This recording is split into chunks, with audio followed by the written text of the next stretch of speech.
Hi, everyone. Welcome back to the show. I am so excited. We are on the last week of our Finding Your North Star series, and we're going to be talking about one of my favorite topics, actually, probably my favorite topic.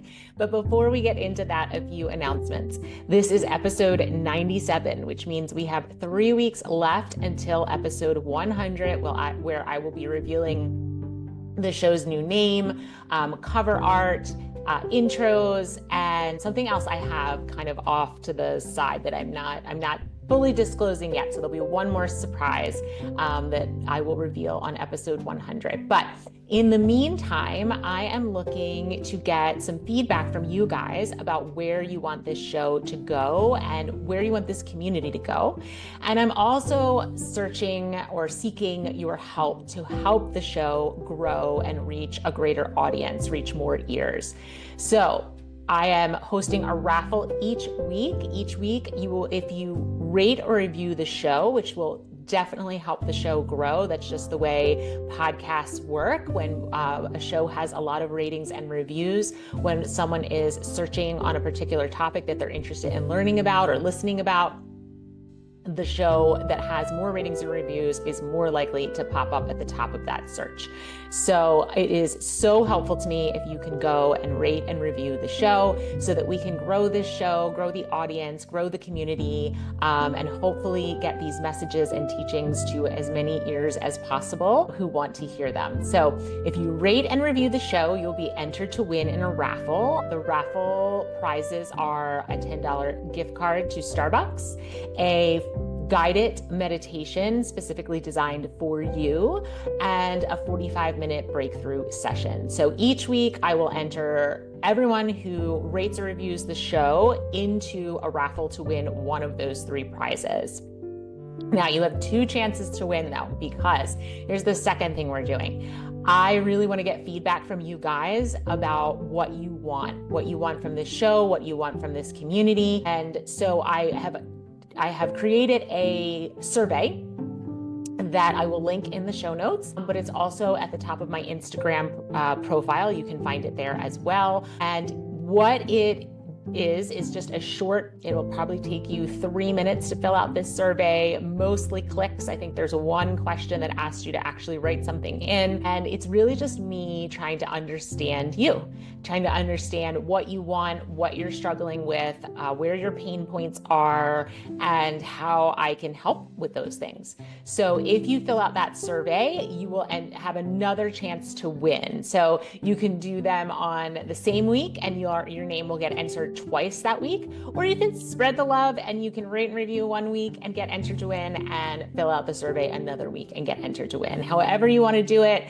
I would just be so grateful if you would do one or both of those things. It really helps me, it helps the show, and hopefully, ultimately, it will help you. So that's what we have going on as far as announcements. As always, if you're interested in going deeper on these topics, stepping into your purpose, moving into a life of alignment and ease and deep fulfillment, then please book a discovery call. Let's have a conversation. Just go to my website, katiefrenas.com, and we can chat about your goals and where you are and where you want to be and how we can get you there. It really is the deepest joy of my life to work with women on helping them, release limiting beliefs and blocks and fears and the things that have been holding them back from living a life that really feels truly and genuinely fully aligned with their soul and who they are. There truly is no greater joy. And I really would love to do that with you. So if that's of any interest to you, head over there, book a discovery call. You can actually also go over to my website page on the Work With Me page and see all the different ways that I do this work with women, because there are quite a few options that can fit different budgets and different lifestyles and different schedules. So head over there and check it out and then book a discovery call. All right, guys, on to the show.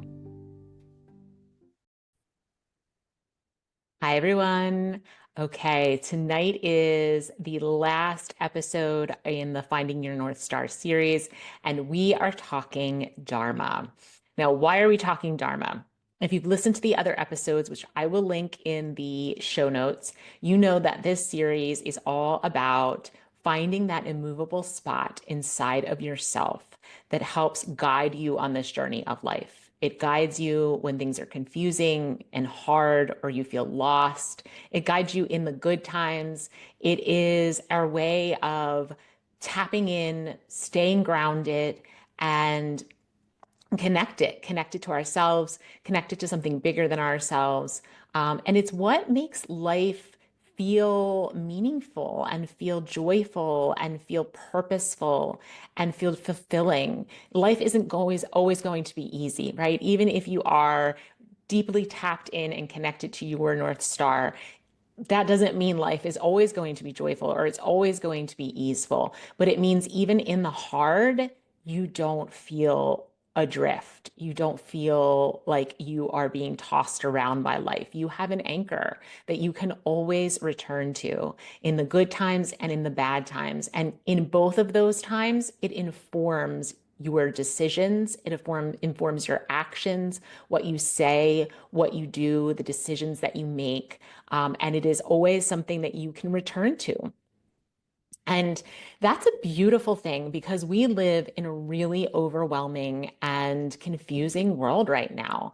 I don't think anyone would disagree that there's a lot going on in our world and it can feel very scary. And it can lead to a lot of unpleasant emotions, right? Anger, fear, frustration, overwhelm.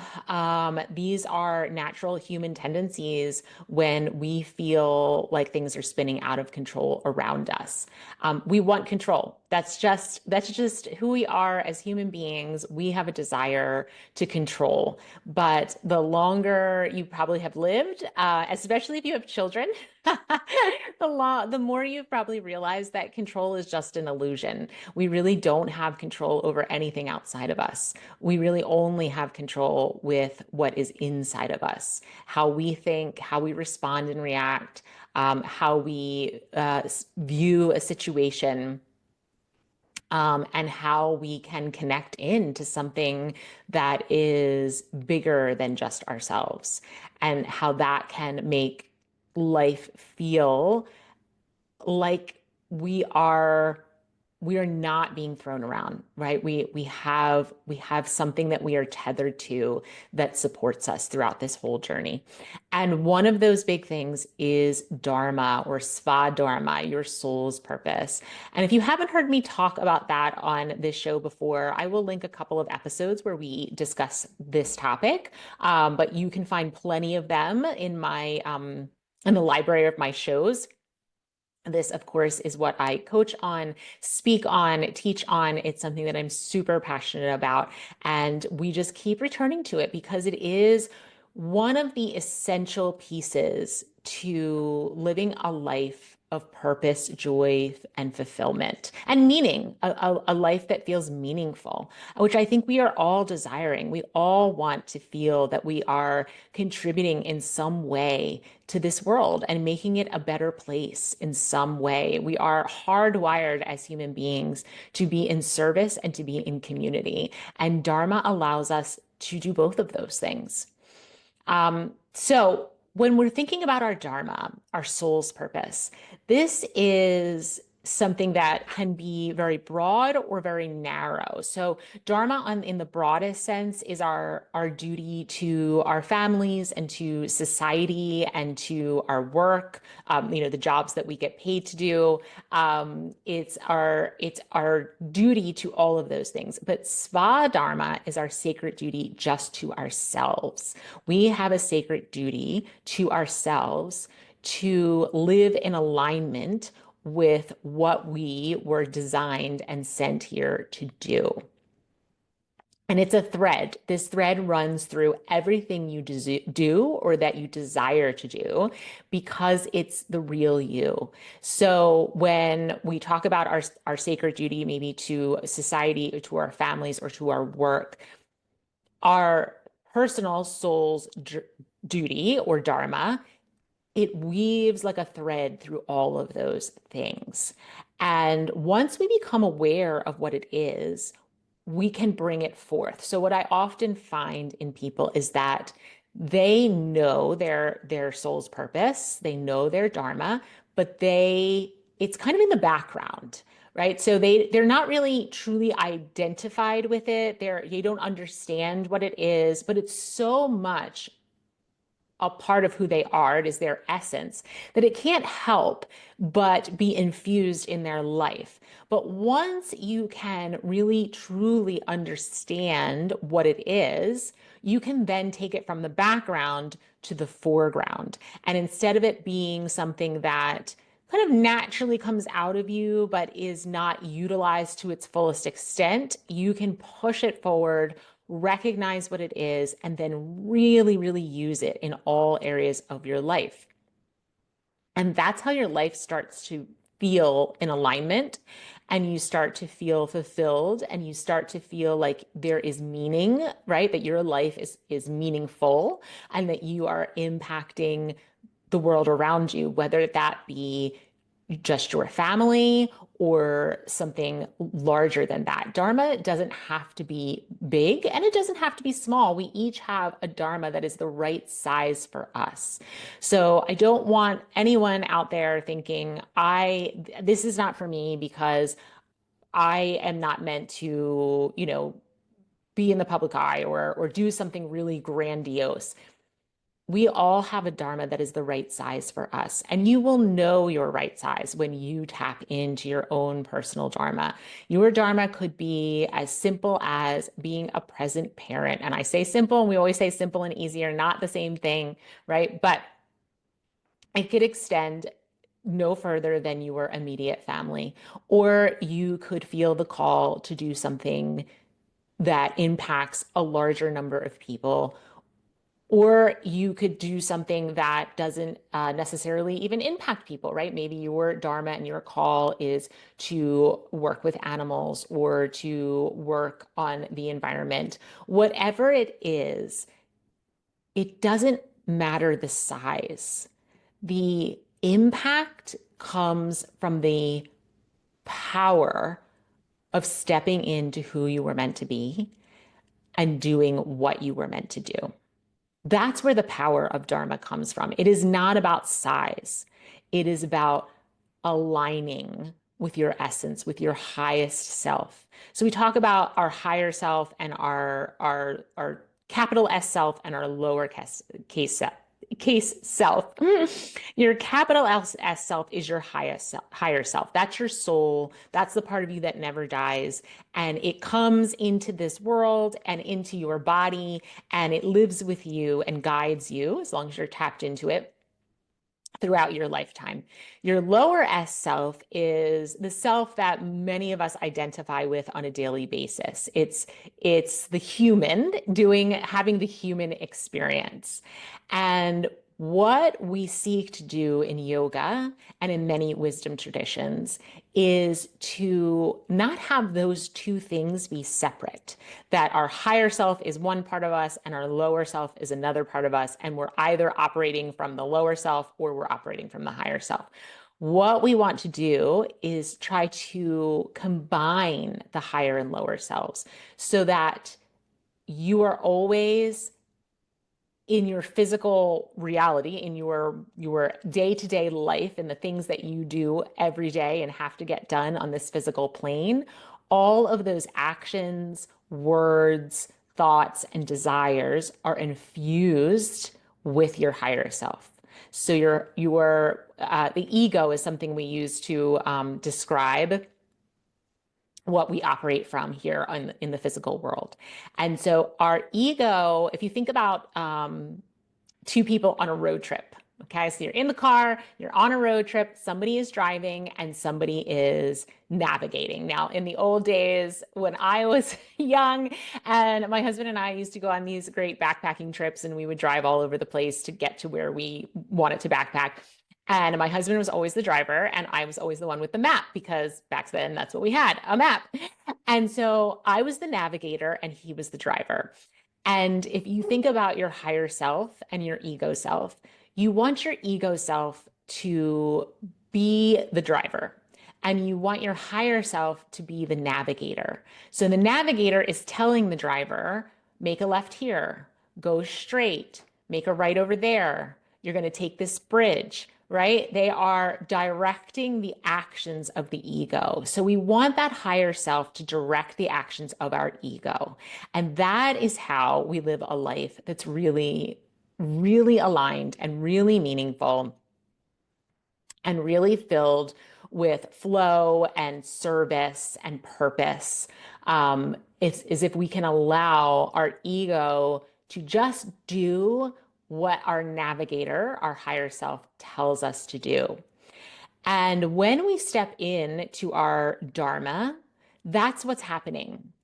Our higher self is directing our physical manifestation in this world. And that's why we feel really connected when we're in Dharma. It's why we feel like we're in flow when we are living our Dharma. It's why the world seems to slow and settle and calm down, because when we are not connected to our soul's purpose, we are often searching everywhere to try to find the thing that is going to make us feel the way we want to feel, right? Feel those feelings, what we're talking about, the connection, the grounding, the purpose, the flow. And so, like, someone kind of groping around in the dark, we're turning in all different directions, and we're grasping for many different things that will give us that those feelings that we're searching for. When we enter into our soul's purpose, all of that fades away. Everything else gets quiet, and we wind up having a laser focus on what it is that we know that we are here to do. And while we may be very aware that there are many other things out there that we could be doing, or that maybe need help in this world, need changing, we come to recognize and understand that those are not for us. That is not for us. That is for someone else and someone else's Dharma. That we are meant for what we are meant for. And that if we live in the current of that, if we live in the flow of what we are meant to do, we will be extremely impactful in this world.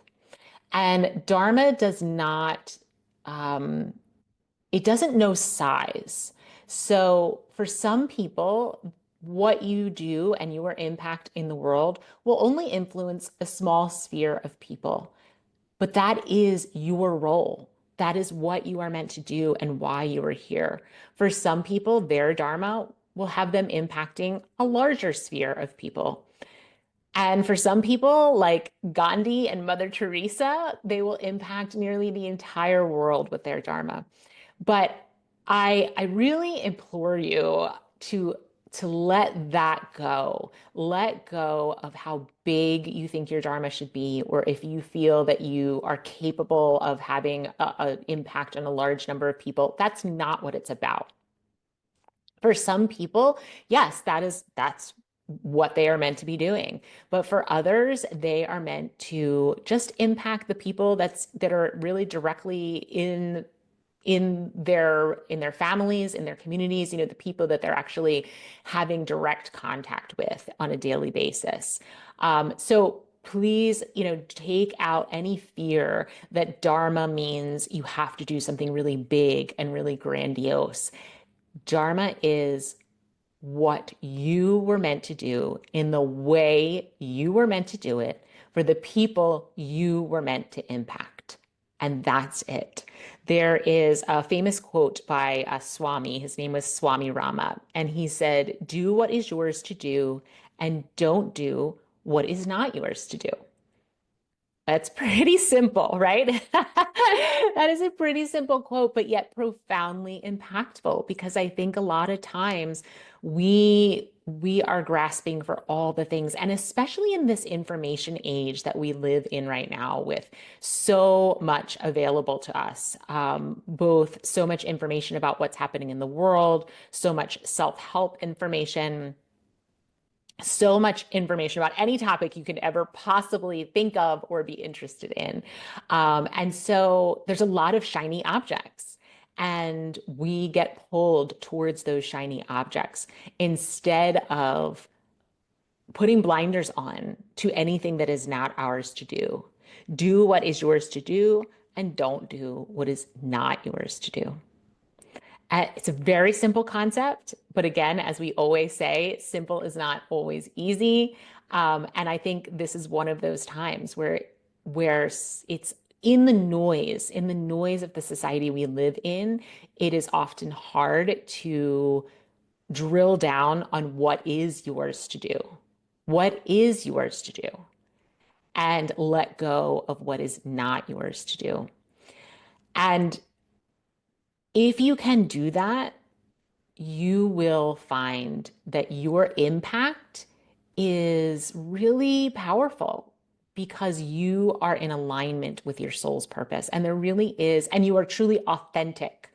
They have done studies on frequencies, energetic frequencies, and they have found that lower emotions are associated with lower energetic frequencies, and higher, more elevated emotions, things like love and gratitude and joy, are higher elevated frequencies. And the higher your frequency, your energetic frequency, and that's literally the vibration of the cells inside your body, the wider that energetic field spreads out from the center of your body. We all have an energetic field. We all walk around with an energetic field surrounding us that spreads out from our bodies for a couple of feet. But when you are in a higher frequency, that energetic field spreads out much further from the center of your body in all directions. Think about a sphere or a globe. And we all impact each other with our energetic fields, with our frequencies. And we all know this, right? We can walk into a room and we can feel the energy of the room, and immediately we feel elevated, we feel lifted, or we feel like, oh, geez, like, this is not going to be good. We can all feel each other's fields without anyone saying a word. And so we actually have a duty, speaking of Dharma, right? We have a duty to this world to elevate our energetic field because we are impacting those around us. And the higher our frequency, the more positive impact that we can have. And of all the emotions that they have ever studied, the highest frequency ever recorded is not love, which is what I would have guessed, and love is very high up there, but it's authenticity. And when we are in our soul's purpose, we are in authenticity, which means our cells are vibrating at the highest possible frequency, which means that energetic field that surrounds us has spread way out from the centers of our bodies and is positively impacting anyone in that sphere, or anyone that is actually even not in physical proximity of that sphere. So I hope that my energetic frequency of anyone listening to this podcast is positively impacting them, that they're feeling uplifted, that they're feeling like there's more possible for their life than they realized was possible. That there is a way to be grounded and peaceful, even amongst all of the noise of this world, right? So this is what happens when you're in Dharma. You become so powerful because you are living in alignment and your energetic frequency is through the roof. And there's no way for that to not positively impact the rest of the world. So we get into our Dharma. We put blinders on to everything that is not ours and do only what is ours. It grounds us.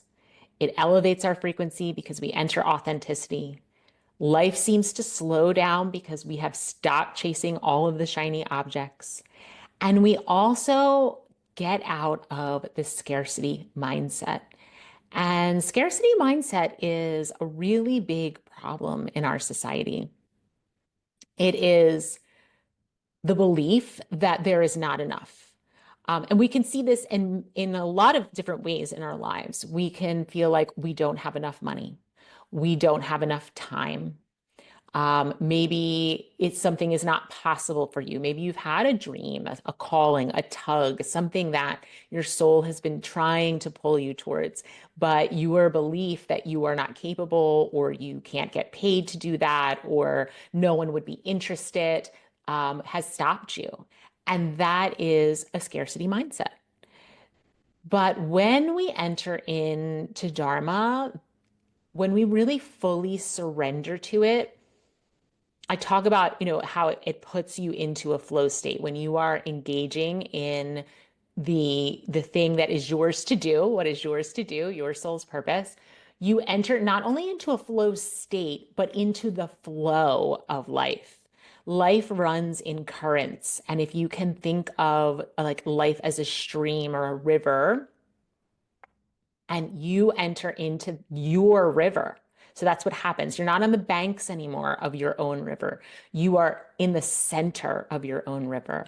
And if you could imagine yourself as a little leaf or a little stick, however you want to do, but if you're on the banks of the river and then you move to the center of the river, what happens? You enter into the flow and you start naturally just being pulled by the flow of that river. And that's what happens in Dharma. You stop having that scarcity mindset. That scarcity mindset falls away because you can feel that you are in the flow. And you may not know where it's taking you. The river has a lot of twists and turns and winds and bends, and we have no idea what is ahead of us on this river. We just know that it's ours and that we are meant to be in it and that it's carrying us. And then we have to have faith. We have to have faith that whatever is to come down the road on this river, it's what was meant for us and it's where we were meant to be and what we were meant to experience. But when you're in that flow, my point is when you're in that flow, all of that scarcity mindset tends to drop away because the feeling of being in the flow feels so right and feels so connected. So I think that's enough for today. I could go on and on, but I hit you with a lot there. So I would love for us to drop into a meditation. I think when we talk about some of these big topics, it's a lot of information to absorb, but like Savasana, if you've ever taken a yoga class, the last pose of the class is Savasana, where you lay on your back and you just basically drift off. Hopefully, you feel super relaxed. And it is considered the most important posture, most important asana of the entire practice, because it's where we take everything that happened in the practice and we alchemize it, we infuse it into your soul, we process it. It becomes a part of who you are. And I believe that when we talk about these big topics like this, that when we meditate, it does the same thing. We may not remember everything that we heard during a talk like this, right? You might not be able to recall all the points that I made or everything that we discussed, but what you will have is a feeling, a general sense, a knowing. And that knowing, that embodiment is what will guide you along your path. So let's settle in for a meditation. I'll give you a moment, find a nice comfy spot to sit or lie down, and we will begin in just a second. Once you've settled into your position, I invite you to close the eyes and begin taking some nice long and deep breaths in through the nose and out through the mouth. Settling into the body, feeling the air as it enters your nose and travels down the throat, chest, and belly.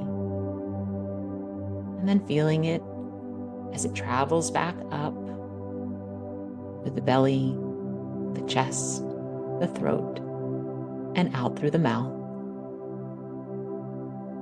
Repeating that a few more times as you become aware of your body and the weight of your body on the seat or on the surface beneath you. Noticing how these long, slow, deep breaths have the power to start relaxing the body and bringing you to this present moment.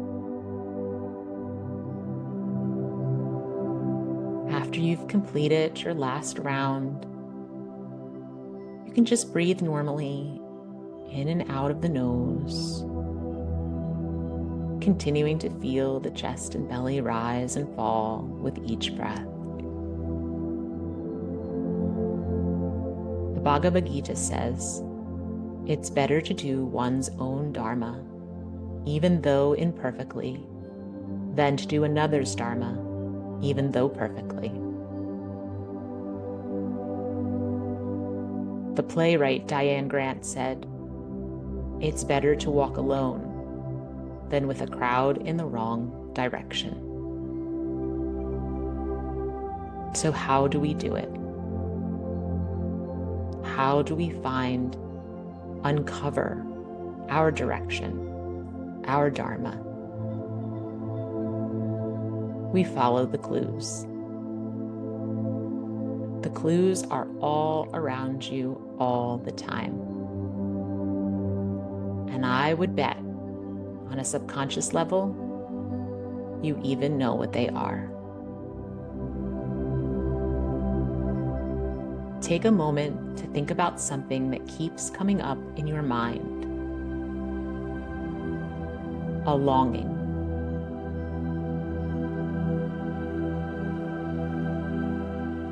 How about all the things you really like to do? Or things that multiple people have told you you are really good at doing?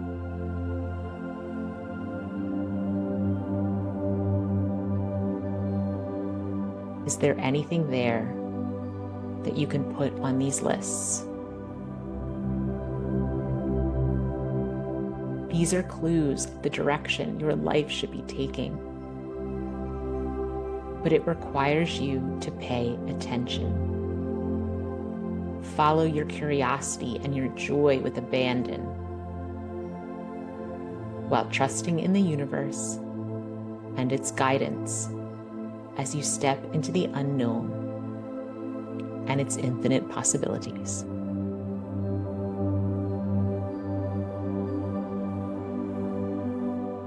You will know you are on the right path when you feel joyful, inspired, in flow, and connected to yourself and something bigger than you.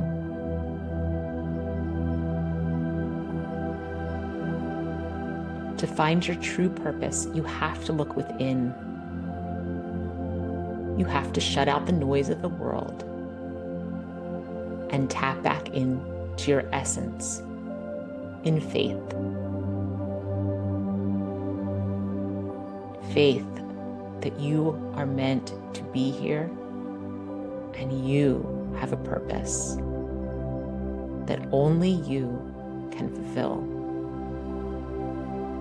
A purpose that the world is waiting for.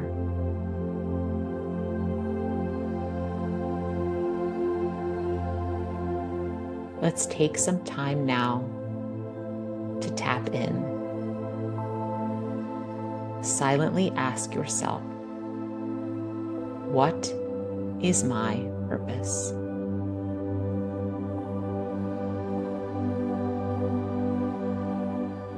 How can I serve myself and also the world around me?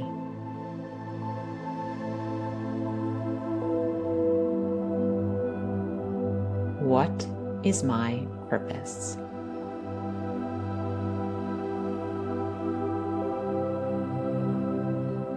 And listen to what your heart has to say without judgment or evaluation.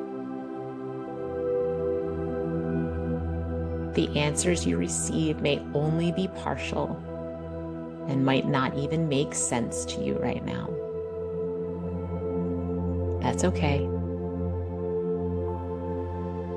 Just trust in them. Look at them with curiosity. They are your truth.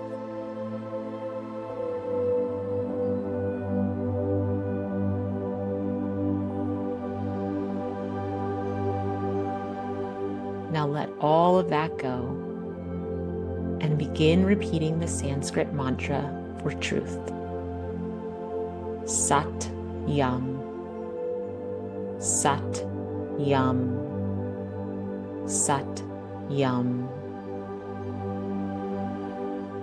Allow the mantra to take you to your truth, your purpose.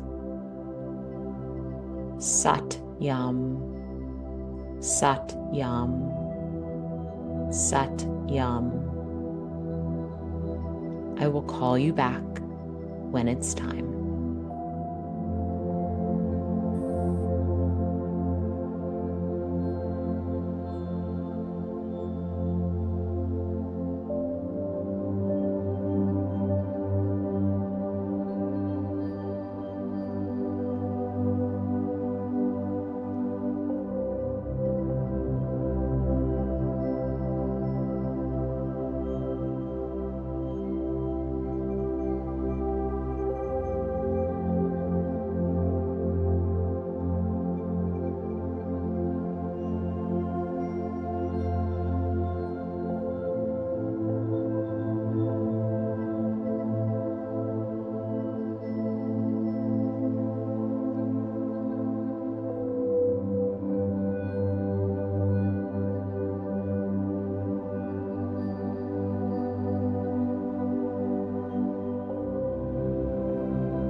just coming back to your breath.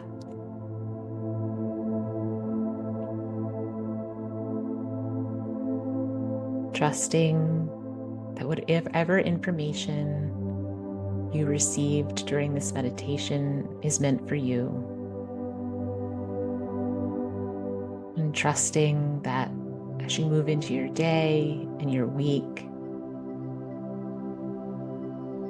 as if you walk in this world with faith and awareness, you will get clues, you will be guided towards your Dharma. It's tempting sometimes to pull away, to retreat, to throw your hands up in the air and say, I just don't know what mine is. But you can always find a community of people to support you on this journey. Find others who are also seeking to get off the riverbank and into the flow of their lives in faith, in purpose, and in surrender.